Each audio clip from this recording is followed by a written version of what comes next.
In today's video, I'm going to teach you how to turn on Autosave in Smartsheet. To get started, open Smartsheet and sign in to your account.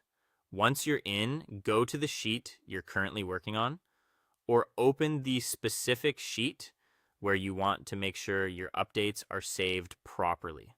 It's always a good idea to begin in the exact sheet you use most often so you can immediately check how saving works in your normal workflow. After the sheet is open, click on your account area or personal settings. Depending on the version of Smartsheet you're using, this may appear as your profile icon, account menu, or a settings option near your workspace controls. Take a moment to look through the available preferences because save-related options are typically grouped with general account or editing settings. Once you're in the settings area, look for any save or autosave preferences. If your Smartsheet account includes an autosave feature, this is where you'll usually find it.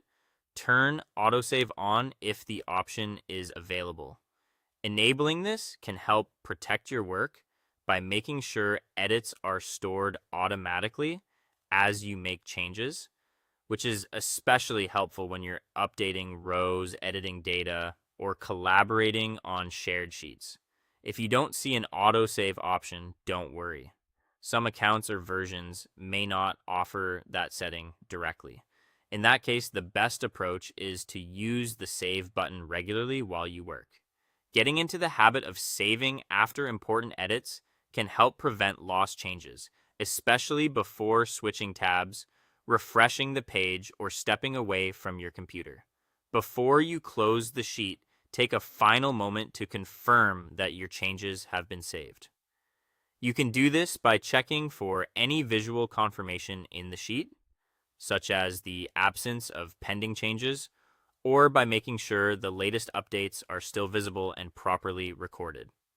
This quick check can save you time and frustration later. A helpful tip is to save anytime you finish a section of work, not just at the end. That way, even if your browser closes unexpectedly or your connection drops, you reduce the chance of losing progress. Keeping an eye on your save behavior is a simple but important part of working efficiently in Smartsheet. And that's it. You now know how to check for autosave in Smartsheet, enable it if it's available, and make sure your work is safely saved before closing your sheet.